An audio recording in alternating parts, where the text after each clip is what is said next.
This week in my business, I did something that I've never done before. And that was allow other people to shoot for me without me being there. And today I want to talk about it. I'm Rashad, I'm 40, and I got tired of creating content. So I'm documenting the story of my life. So let me give you a little bit of backstory just so you can follow along. So this last week was probably one of the not necessarily the craziest week because it was pretty organized, but it was probably one of the weeks where I worked the most. So for the last 2 years, I have worked with a nonprofit called Envision Lead Grow, and pretty much they work with young black and brown girls to build up their entrepreneurial skills, which is a great organization. And every year they have a summer immersion camp where 150 to 200 girls spend the night at one of the colleges out here, Old Dominion University, for the whole week, and they learn about entrepreneurship, coding, AI, pretty much finances, a little bit of everything, right? And so I was tasked with first, the owner and the founder of the organization is somebody that I truly admire, somebody I've learned from, somebody I've known for probably about 7 to 8 years. And every time I am around her, I pick something up, not even directly, but something that she says, something about how she presents, something about the way she thinks gives me something, impart something into myself, which allows me to go further. And her name is Dr. Angela Reddix. I ran her social media for a period of time when she first started. So she has this summer immersion camp for young girls, and the girls, they just learn so much. And at the end of it, they have to present a business plan, do a pitch for their business that they actually create during this camp. And so last year as well as this year, I've been tasked with creating content around the particular camp. And last year, I had to do 5 or 6 videos for the honorees that they honor at the end of the camp. One fundraiser video, and then we also did a video for the founder's daughter who was a program manager who was actually leaving. And so this year we kind of did something similar where we did the 5 or 6 founders videos, and we also did a video highlighting the what happened during the week. And then I also did a video kind of recapping the 10 years that they've been around. And we pretty much do all of that in a week. And for the most part, I do a lot of that by myself. Of course, when I shot the honorees, I had my guy Brandon around to help me. You'll hear about him later. And then he also helped me on the last day filming the banquet that they had, or the closing ceremony that they had. And so I was actually filming that and with them for the past 6 days. The only day that I wasn't with them was probably Tuesday. But other than that, I was filming that, getting ready, getting footage, filming B-roll, getting drone shots, filming gimbal shots, doing interviews, pretty much any and everything. I was just compiling footage to create these mini documentaries per se. And while I was doing that, I've also had clients that need to be tended to. And so there was two shoots in particular that I wasn't going to be able to make, so I had to get somebody else there to be able to assist. And that is where I had 2 guys who I barely know, by the way, step in and help me out. So I really feel like it's important to kind of just talk about that, because delegation is something that a lot of creators do not do. A lot of business owners just don't do.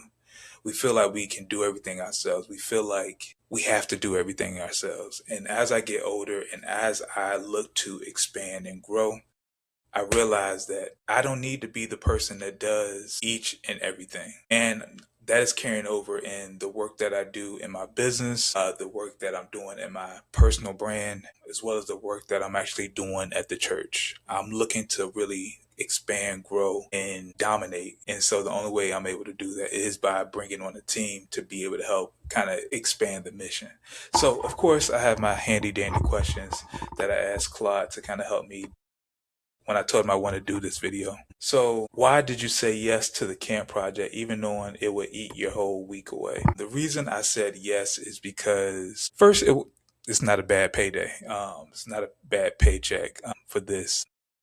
I got $5,000 for it for a week. But it was a lot of work. And yeah, I'll be lying if I said that wasn't part of the reason. But like I said, being around Dr. Endoretics always kind of fills me with something. And so I definitely wanted to, be a part of that. And yeah, and I like I one thing that I realized that I thoroughly enjoy doing, which I'm actually going to be expanding going forward, is I enjoy branding. I enjoy content branding. And so doing a video like this, doing a documentary like this, telling a story like this allows me to really dig deep inside of the branding aspect of the work that I do. And so I'm always going to agree with that. So even though I had other projects happening, I had to kind of hop in and do this because it brings me joy being able to tell other people's story, especially if it's something that helps to grow their brand. So I'm always do that. Walk me through the two shooters. Who are they? How do you actually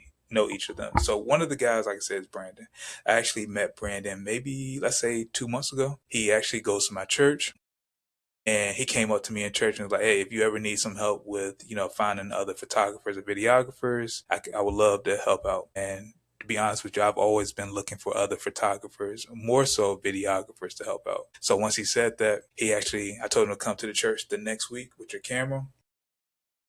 And he says that this is something that he actually does on the side. So I like, bring your camera to church. And then he helped me. I kind of gave him the lay of the land. And then he actually shot for me in the church, which I was there to be able to kind of assist and direct. And so once that actually went pretty well, then probably the next week I was like, hey, I have this shoot going on. I need a second shoot. I really didn't need a second shoot. I could have done it myself, but one thing that I did, one thing that I learned in regards to working more higher profile deals is that when it comes to producing, people want to know that you're not just a one man band. So even though I didn't necessarily need a second shooter, it was also very good to have other people with me while I was producing these visuals. So I pretty much hired him for a body for the most part. But him being there, I got to, we were there for about 4 hours. So I got to really understand who he was, kind of know a little bit more about his story. And he did, in fact, help me out. The other guy that I had shoot for me this week, Antonio, I actually do not know him. I actually never met him. I probably couldn't pick him out of a lineup if I wanted to. So I met him through my client Desiree. She was actually having an event a couple of weeks ago that I could not attend, so she hired somebody in Richmond. But I've also been telling Desiree that, hey, I want to actually be able to expand. I'm coming up to Richmond, which is an hour and a half drive from me. I'm going up there probably twice a week. And so I would love to be able to have somebody up here who could actually come out and shoot when I'm not able to make it. And so she was like, after her shoot, she said, "Hey, I worked with this young guy. He did you know, pretty good work. I would love to be able to introduce him. He might be, somebody of assistance for you." Cool. So she told me about him. I checked out his work, pretty good. And so me and him got on first we was in the DMs, then we got on a call, and I just kind of told him what I was looking to do, and he was down. So for this one, since I wasn't able to film, I hired him to be able to do that. And so I haven't even really went through the footage yet. I was planning on going through the footage tonight so I can see what that looks like. So fingers crossed on that. This guy was because the thing that made me trust this guy was more so thing that made me trust both of them was I didn't necessarily, I don't want to say that. What I will say is I don't necessarily trust these people. And not saying they're bad people, but I just don't know them enough. But the one thing I do know is that the clients that I had them work with, which was I had Brandon with Spirit Enhancers, was the cheer gym that I work for, which I've been working with them for probably close to 10 years. And then Desiree, who I've been working with for about 5 or 6 years, is that I know that these clients are very easygoing. So it's not somebody that is going to be a headache. It's not going to cause a lot of hassle. They know how we flow, so they know we can just get to it. So I had both of them kind of lined up with what they need to shoot, and I told those clients that, hey, somebody else is coming to shoot it, and they were cool. So once again, I didn't even look through the footage yet, but I'm gonna look through that. But that's the reason that I was comfortable with them filming, is because the clients that I had them work with were long-standing clients, but more so than that, they were very easygoing clients, and they know how we operate. What was going through your head knowing you couldn't be there to catch mistakes in real time? I think the one thing that was really going through my head, like I said, when they were with these clients, I was actually filming for this Envision Lead Grow project. The thing that I was thinking about is, where are they going to get everything? But more so than that, I realized that with the way that I operate, a lot of it is just intuition. I know when I need to step in. I know when I need to pull somebody aside. I know what are the small pieces of content that I need to grab in the moment. And I realized that these people would not know that. And I had the rapport with the clients to be able to like, hey, we need to grab this, or I need you to do this, or I need you to walk in this building again, or I need you to say this thing over. So that's probably one of the things that I think about. Also, I just think about if they were going to be there on time. Like I said, Brandon with Spirit Enhancers, I was actually there to kind of do the handoff. So I know he was there and I kind of made the introduction to them. But Desiree and Antonio, like I said, they know each other, but I was also just kind of making sure that they were coordinating right on time. So I actually had them in a group chat and kind of had all their communication there so I can kind of hit them up or what have you to make sure everything was going smooth. Let's see, I had a whole bunch of questions that didn't really flow. So what does this week tell you about whether your business can actually run without you in a room? This week tells me that it's doable, but it also tells me that if I really want to take myself out of the equation, then I really need to kind of create systems around it. So with Antonio, I'm actually planning on meeting with him either this week or next week. The next time I'm actually up in Richmond.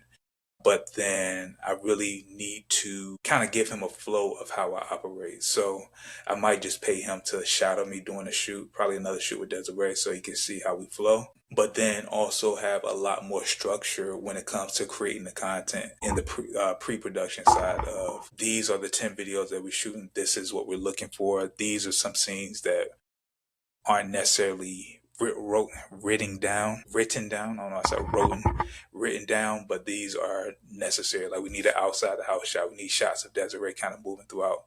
How do you shoot? Like what do you film with? How hold on certain shots? We are more so capturing personality moments. So those are the things that I definitely need to tighten up and kind of have an SOP for moving forward, standard operating procedure. If this becomes a real pattern, more shoots you can't possibly be at, what needs to be true for you to feel comfortable with that? What needs to be true?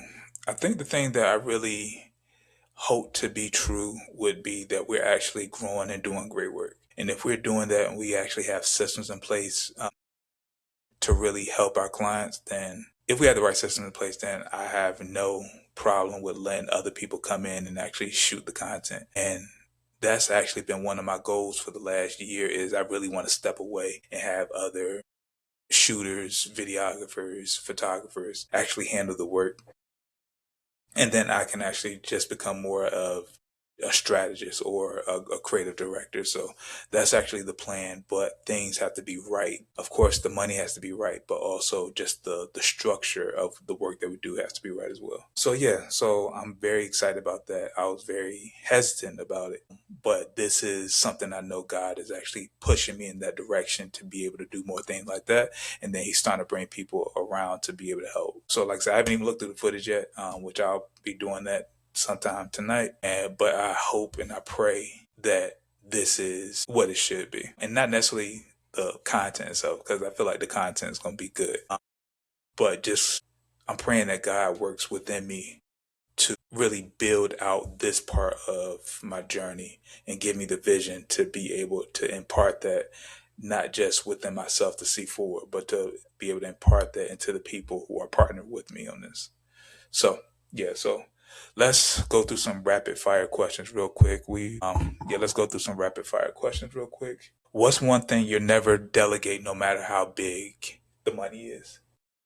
What's one thing you'll never delegate no matter how big you get? The one thing that I would never delegate is sales. The reason I would never delegate the sales process is because that is the thing that is the lifeline for my business as well as any other business. If you don't have any sales, then you're not getting paid and your business grows. We all know that, right? The reason I would never delegate it is because I don't know if I would never delegate it, but the reason I'm not delegating it right now is because I know my business. And there's a lot of things with sales that a lot of people just don't see. They don't see that it's a lot of positioning. It's a lot of power moves. It's a lot of, when I give a price, I'm not going to say anything for it until you say something.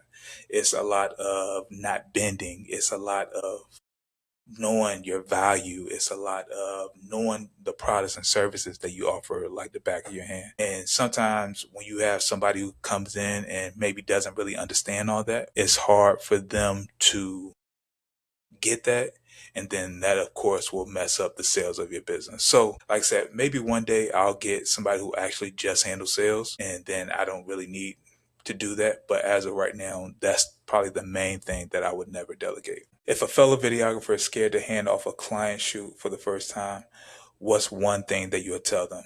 The one thing that I'll tell them is to work on shoots that are simple, but also make sure that you have a simplified process. If your process is so complex that you even forget some of the steps, then of course you're setting up another videographer to fail because they're not going to understand that. But the way that I operate is very simple. The content that we produce is very simple, but it tells the client story and help elevate their brand. So the one thing I would say is simplify your process, simplify the deliverables, and simplify just the work that you do, and it'll help other creators be able to grasp what it is that you're doing. I'm trying to see if there's another question. So one of the questions I get up here is, what are some things that I do in my business that most people do not like that I do, but I still do anyway?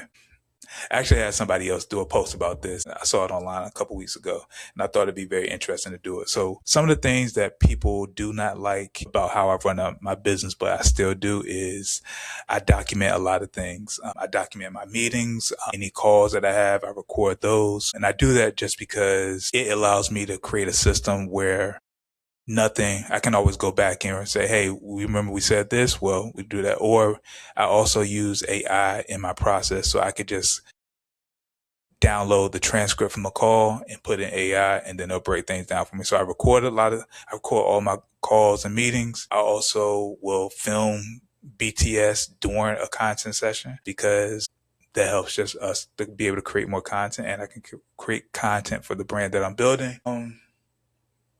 I'm trying to think, is there anything else that I do? That I also make sure I question people on them not sounding like themselves.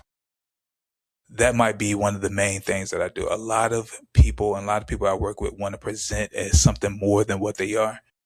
But we're in a branding business. This business that I run is a branding content business.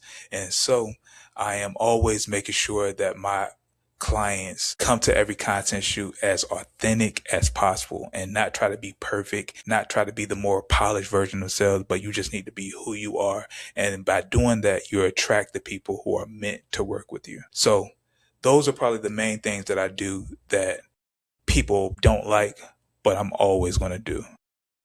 Let me see if there's one more. I had this question. I probably get this question every couple months. Do I get paid through content? No, but yes. I don't get paid directly from social media sites, Instagram, TikTok, Facebook, YouTube, whatever the case may be. I do not get paid directly from them. The reason I create content is because it creates more visibility for the things that I want to do. So the more videos that I create, I gain more visibility for my personal brand as well as my business brand. And so that always brings back new clientele. And so even though I might not get a check from Instagram, the videos and the content that I put out always brings back new clients, new referrals, new people that know me who want to actually do business with me. So that is the answer to that question. And so I think we're at 20 minutes, or actually at 24 minutes. So we can go ahead and wrap this up. But hopefully you're enjoying this conversation. Hopefully you're liking being inside of my world a little bit. Definitely going to be doing more conversations like this. Going to try to do this maybe at least once or twice a week, but also want to kind of bring more people in and kind of share their expertise, their insights, and the things that they're doing. So that is it for today. I'm Rashad. I'm 40, and welcome to my world. These are faces to add to the